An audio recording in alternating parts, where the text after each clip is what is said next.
Welcome back everyone to our Active Balance podcast. We've got James, we've got myself, Chris, and we've got Dennis Bartram, the founder of Active Balance, who's been in the physical therapy game for over 50 years today. So in today's episode, what we're basically going to be looking at is some of the new research into fascia, which is a tissue that connects the whole body, runs all the way through the body in between the bones, the muscles, the organs, and how that fits together with some of the ancient concepts, some therapies that have been practiced for thousands of years in Eastern cultures, and how basically the new modern research that's coming out is actually starting to prove what they were doing all of those years ago was actually the right thing. Yeah.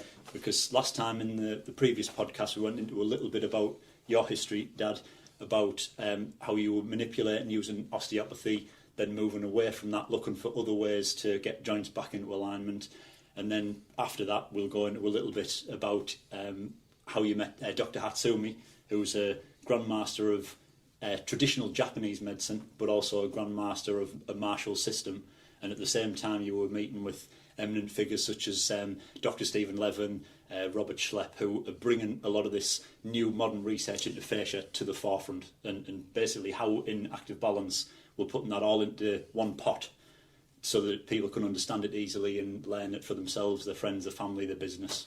Yeah, so I think it's also be great to explain to people how we work with fascia differently too, because obviously at the minute fascia is a key word, everyone's using it, and I think it's important people understand how Active Balance taps into every system within the body, not just a system of it. We'll come to it, we'll do a special talk on the fascia. Yeah, so basically, when I learned the osteopathic approach, you're aligning joints, but you're not fundamentally aligning the body to the upright against gravity. So that wasn't a fading of it, and osteopaths would argue maybe differently. Then you've got to go deeper at the facial planes to align the systems of the body back to alignment. So in the early days, I understood about alignment. Mm-hmm. And if you go back as far as 1911, there was a man called Dr. Goldthwaite who really put forward that he wanted to teach his patients to sit, stand and move against upright gravity. And he said that 90% of operations weren't necessary if people were taught to walk in this poised state of uprightness. He actually gave up surgery, didn't he? He gave up surgery. He gave up surgery. And the pharmacological industry came in the 1911 and basically swept his work aside. Mm. But a lot of different therapies emerged from that theory. Yeah. So we're all looking at alignment and how best to get us to alignment. And then Dr. Goodhart, who was a chiropractic researcher in the 70s, wrote articles and research papers on the body's ability to stay upright, and it was based on what we call pitch, roll and yaw. So that's reflexes in the head, listening to reflexes in the pelvis, and joining them up in the upright position against gravity. And gravity is a non-negotiable force. We've evolved as humans to walk against gravity, but at a cost. Yep. And the second we misalign, gravitational biology takes over. So if we had a stack of blocks and gravity's pushing down, they won't move, they'll stay stable. The second you've got those out of alignment, you've got adaptations taking place. Now, when that relates to a human body, that can relate to a lot of systems. Yeah. So my pelvis might go out and put more pressure on my knee, but that could pull across a fascial band that's holding onto my spleen, that's working with my liver. Yeah, absolutely. And so it affects organs and wellness. That can also affect emotional and mental health. That's starting to come to the fore now. Yeah. So any of these systems that go out start to misalign or under strain. So if you look at a body with a circulatory tree of streams, all the circulatory system, and torsion it a little bit, some of those are going to be flowing too fast, some flowing too slow. So that can lead to build-up of plaque. So all of those conditions, that blood feeding into the organs, is all to do with wellness. Yeah. So the biggest story was always alignment. How do you get the people aligned? And that's what pitch, roll and yaw gave us, an assessment of the disorientation between the head and the pelvis. I think that's a big understanding for people, is that, like you say, they might be getting a symptom, and say it was headaches, for example, you usually think it's coming, what's going on, or constipation or a knee pain, but all of those are basically just the symptoms of the whole body or the whole system not functioning properly, and that's why you're experiencing the pain, but it's not coming from there. It's usually coming from the whole body not working properly and being involved in this compensations or adaptations from old injuries, one-sided sports, that sort of thing, habits. When we're in what we call poise, which is the head orientation in relationship to the pelvis and being upright against gravity, is all in one place. Our arms swing like pendulums. Yeah. We have no muscular effort in our movements. Yeah. So movement is actually effortless. And my mentor, we'll talk about later, Dr. Hatsumi in Japan, always talked about floating in your walk. which in biological or mechanical terms doesn't make sense. Yeah, yeah. So we'll go down that road when I talk about the tensegrity of the body. But this poised position means that you're well. The second we move out of poise, and it doesn't take much, even texting for an hour, having your head down for an hour, can change the weight ratio to the body to make it go into adaptions.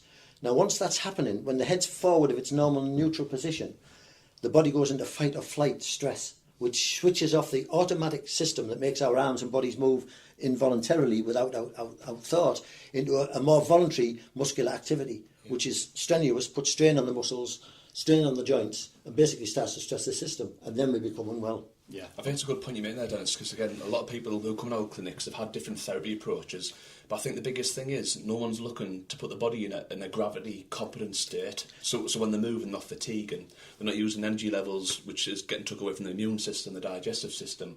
Then we realise they're coming with a host of all them problems stacked together. Yeah. So again, with active balance, I think it's a great point that you're making there. Is we're not only aligning people, we're also making them versatile to be upright and competent. So that's the biggest message. Which for the average person will help their health, well-being, reduction in pain, inflammation. Yeah. For someone like an athlete, will get you to peak performance. Peak performance. Yes. That's the two things. That's the double side of the coin. Yeah. As we get older, we're all going to shrink a little bit. Gravity's going to feel a little bit heavier. Yeah. And we use 70% of our energy to keep us upright. A mule, for instance, uses 40%. Right. So you could put a lot of weight on a mule and have it go up a mountain. Take 70 to make it 75% for a human. That's hard work. Yeah. You know, so as we get older, or if we get misaligned, it's harder to get around. We get more muscular aches, and a lot of those aches are the result of the joint being out of alignment, so that the circulation is impaired to a degree, the toxin release is impaired to a degree, the muscle is contracted for longer than it should be. It should be contracting and relaxing, and all that leads to strain, which leads to inflammation, which then leads to nerves dragging through that area. So, and all that congestion is pain. Yeah, that's why we have pain. Yeah. So when we look at pain, it's a mechanism, it's a system, and so if you reverse the mechanics of that, you don't have the inflammation, you don't have the pain.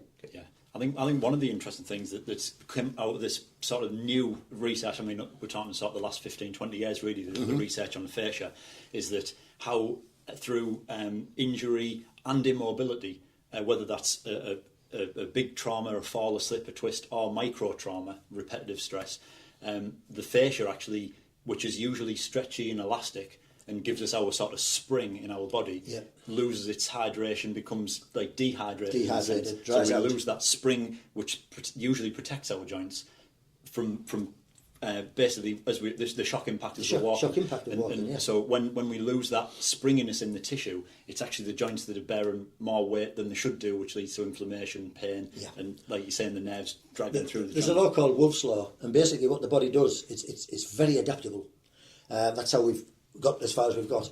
Now, when it makes those adaptations, if you're putting strain on a joint, it will put more calcium in there and make the muscle stronger, make the ligaments stronger than they need to be.